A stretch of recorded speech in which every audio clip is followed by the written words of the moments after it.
Надежда Саханская. Здравствуйте. В начале выпуска об основных темах. Уровень воды поднялся у Среднеколымска из-за затора на Колыме. Ожидается затопление пониженных участков населенного пункта. Несанкционированные свалки – одна из болевых точек любого большого города. Не обошла эта проблема и Якутск. Искусственный интеллект на подмогу медикам. Расскажем о том, как медучреждения республики используют достижения науки и техники в своей работе. Без дела дети не останутся. На лето планируется трудоустроить почти 3000 подростков. Якутяне вступили в новый сезон юношеской футбольной лиги. Расскажем о первых турах соревнований и ходе подготовки к предстоящим матчам.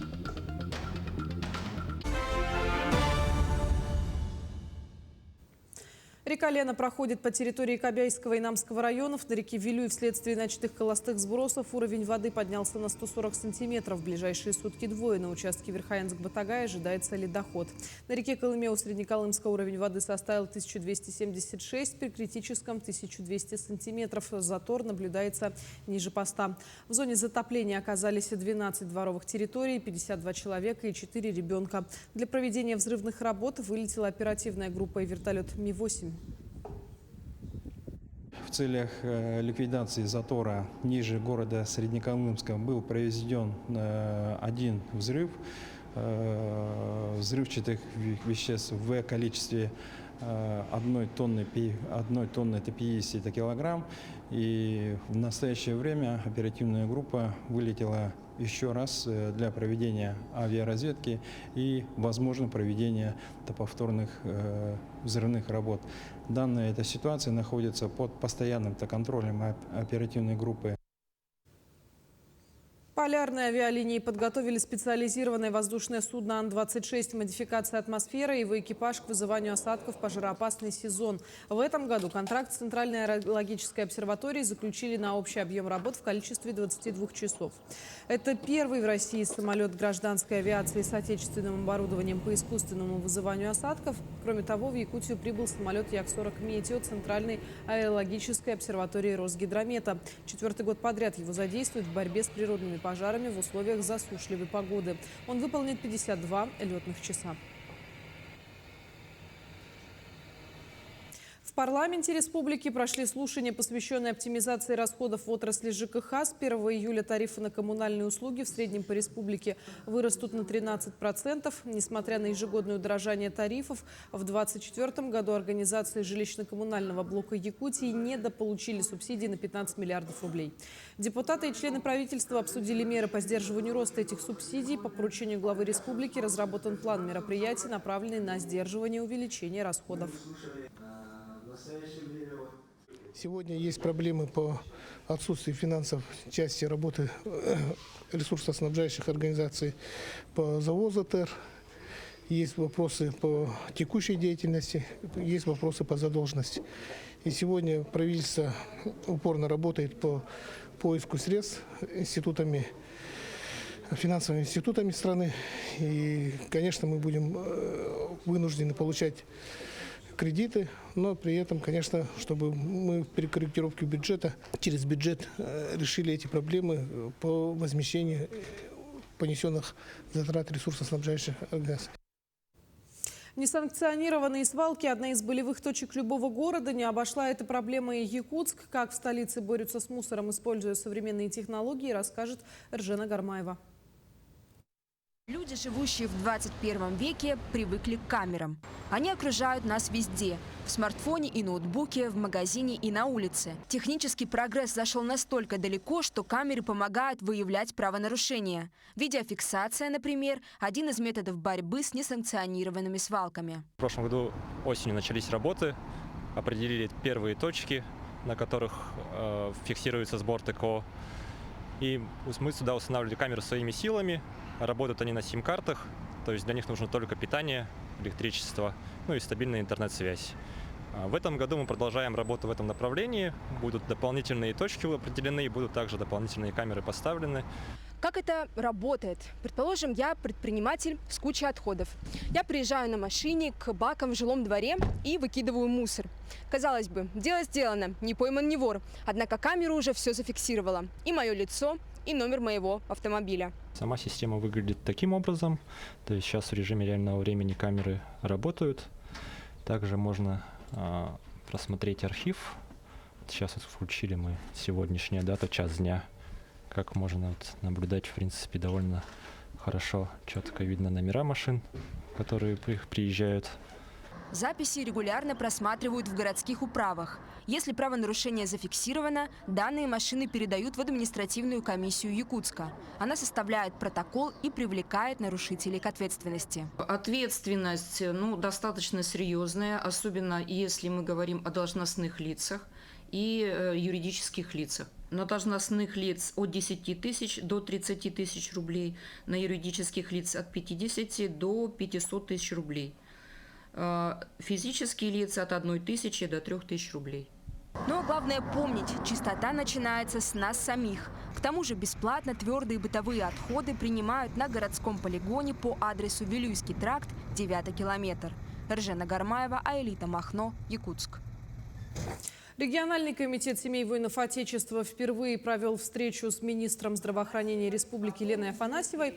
Повесткой мероприятия стали вопросы членов районных отделений по поводу предоставления медицинских услуг и реабилитации участников СВО. Матери и жены бойцов из разных районов задавали волнующие их вопросы в получении протезов, прохождении лечения, а также необходимой документации. Кроме того, была поднята тема об усилении военных госпиталей, выездной бригады и врачей из Якутии.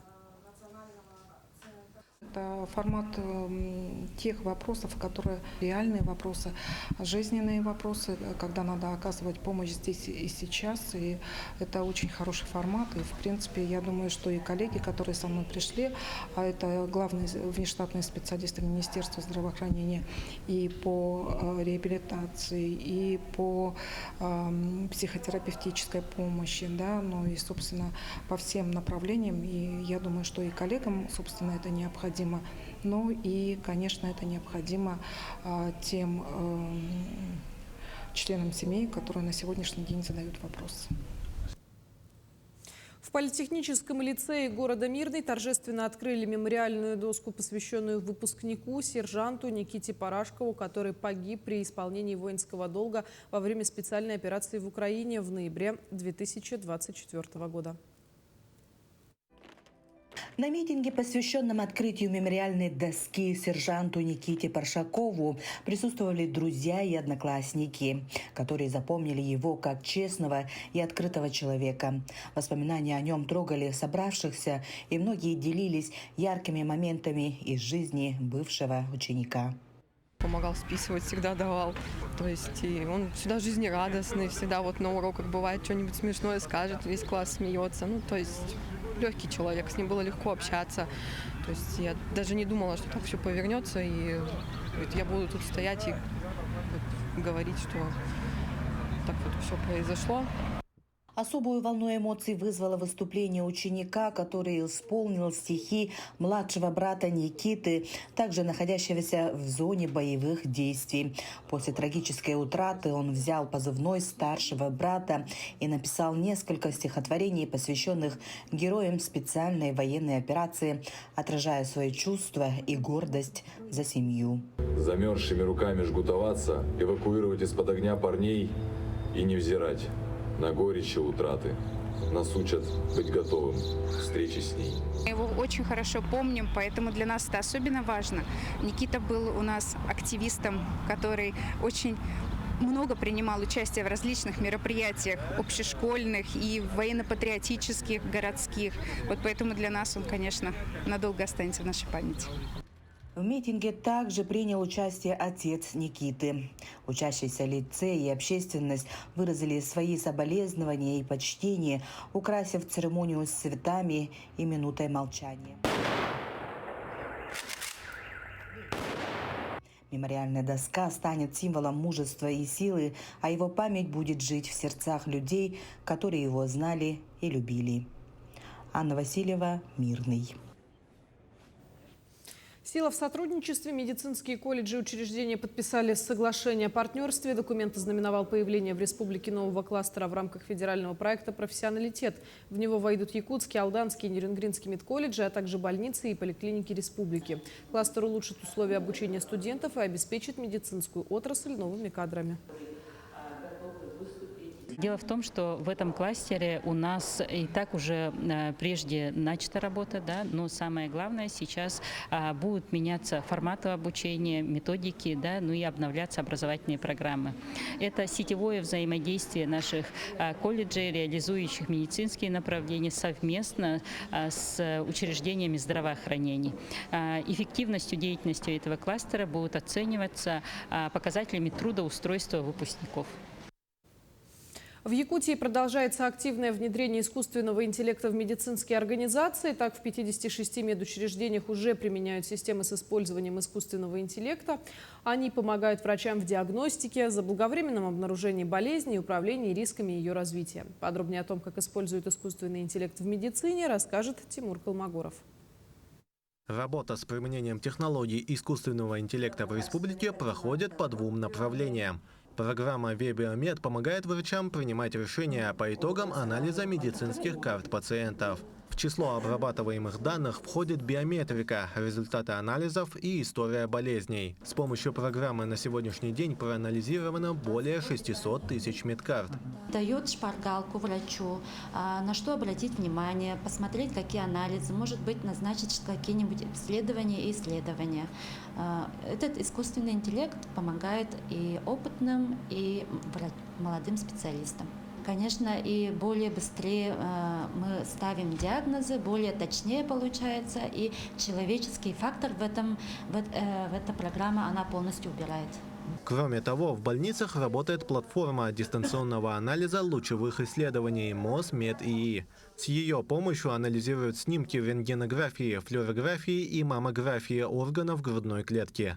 Вот так выглядит обработанное изображение. В данном случае это доброкачественная опухоль. Искусственный интеллект он пометил зеленым цветом и померил, выставил размеры данного образования.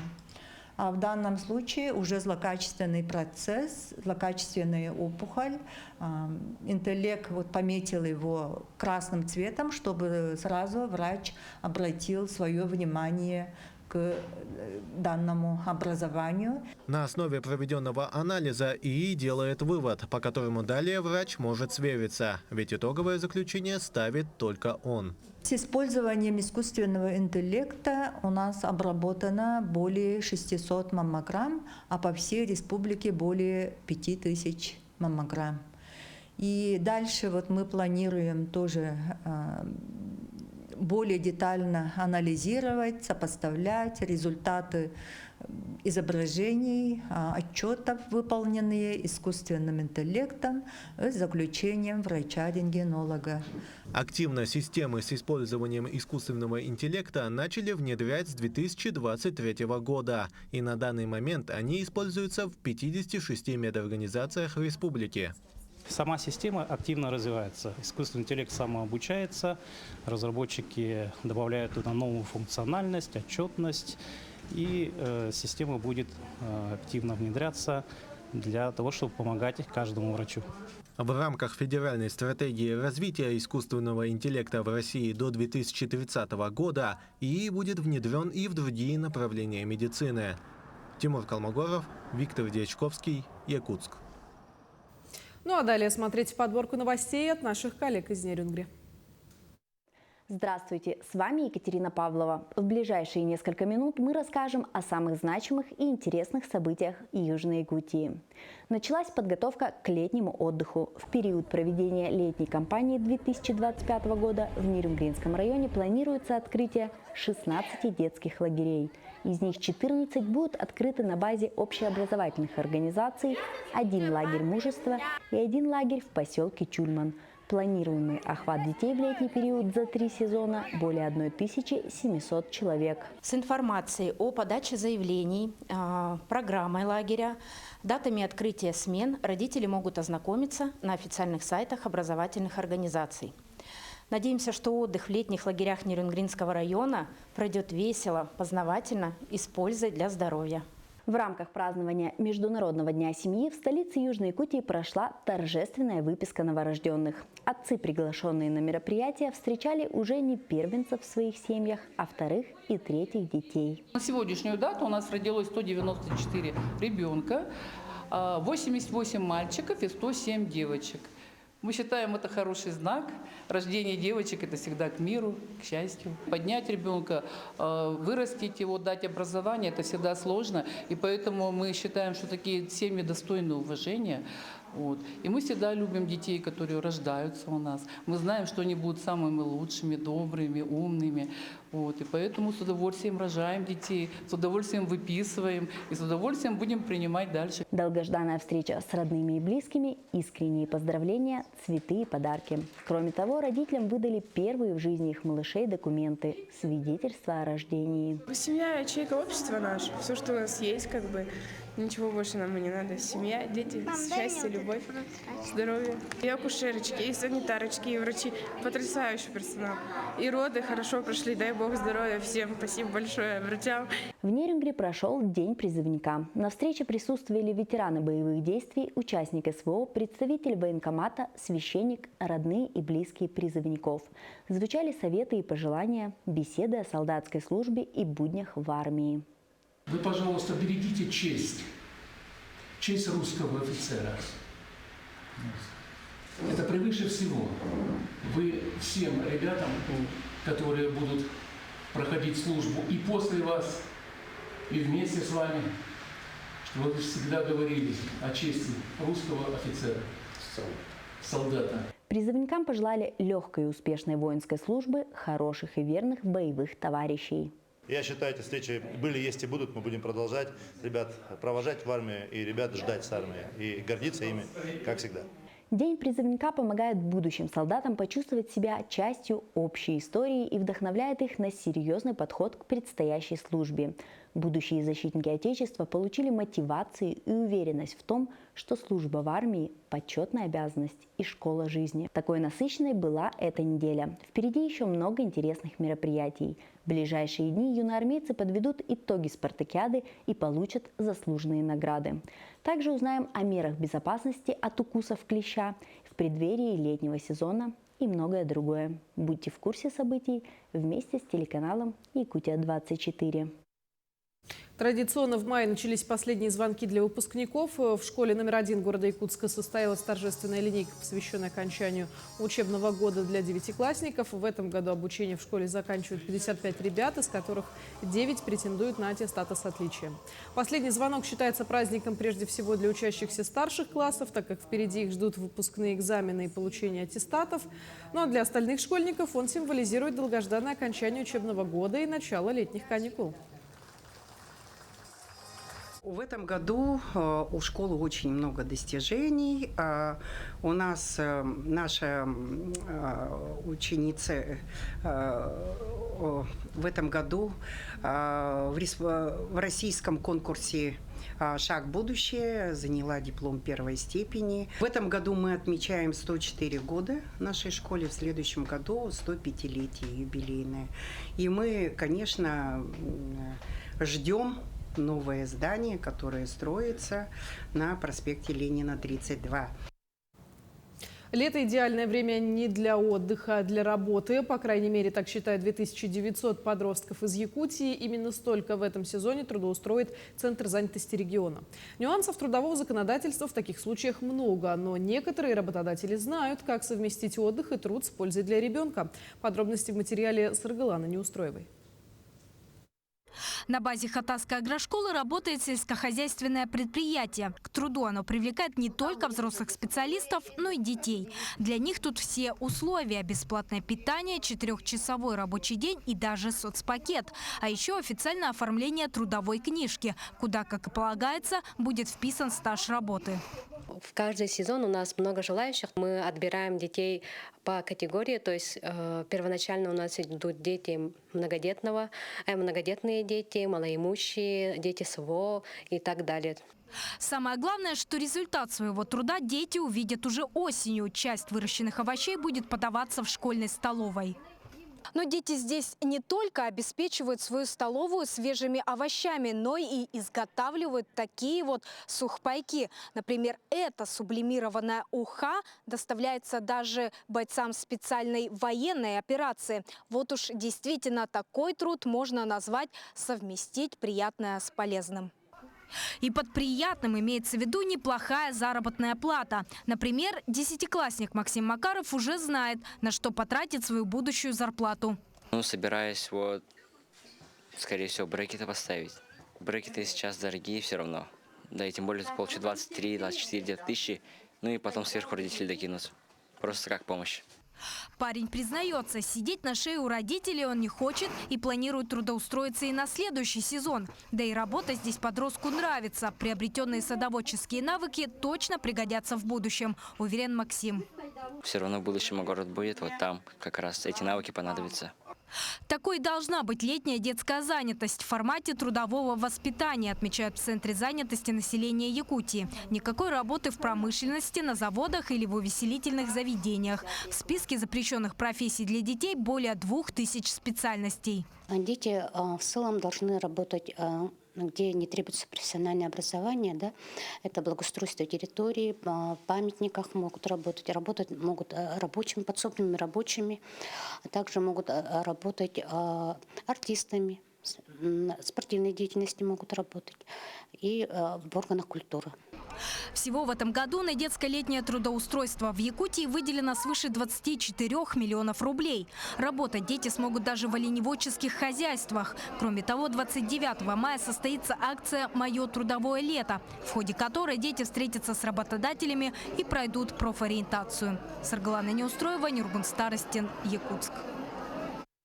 Якутяне вступили в новый сезон юношеской футбольной лиги. Воспитанники республиканской спортивной школы в формате лиги состязаются в 2 возрастных дивизионах со сверстниками из 8 городов Дальнего Востока. О первых турах соревнований и ходе подготовки к предстоящим матчам расскажет Вероника Таюрская.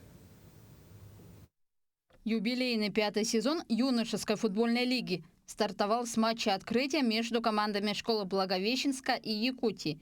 Несмотря на желание записать в свой актив первые 3 очка, встречи в обоих возрастах завершились с ничейным результатом. Во втором туре якутяне потерпели поражение от сверстников из Владивостока.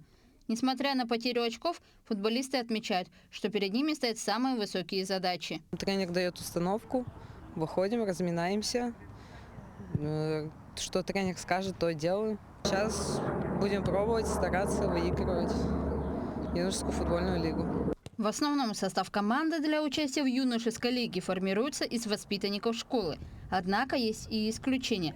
Так Ильяс Балушев попал в заявку на сезон по итогам просмотров. Попал я на просмотры, так скажем, из-за тренера своего, Варфоломея Андрея Викторовича. Он договорился о просмотрах, отвел меня на просмотры. Здесь я прошел просмотры в комплексе Дахсун, футбольный комплекс. И там как раз прошел с тренером Василием Викторовичем Ивичкиным, и все, и так попал в команду. Формат лиги подразумевает, что каждая команда играет друг с другом дома и на выезде. Плотный график требует хорошей физической подготовки и ротации в составе. Этим вопросом занимаются тренеры команд. В якутской школе их развитию уделяют большое внимание. Тренеры наши обучаются, получается, по этой методике. Это международные категории СУЕФА, БУЕФА, АУЕФА. Наши сейчас тренеры проходят обучение в городе Москве. Это Ивочкин Василий и Александр Ланг. Они сейчас проходят 3-й блок и скоро уже получат лицензию. Для тренеров новые взгляды, новые методики появятся на тренировках, что-то они оттуда возьмут и уже применят здесь в тренировках. Лучшего результата на этих соревнованиях якутяне добились в сезоне 2022-2023. Тогда воспитанники школы до 16 лет стали обладателями бронзовых наград ЮФЛ. С мыслями пополнить коллекцию трофеев школы якутяне усиленно готовятся к матчам 3-го тура. Так уже 24 мая они в гостях сойдутся с соперниками из Комсомольска на Амуре. Вероника Таюрская, Семен Семенов, Якутск.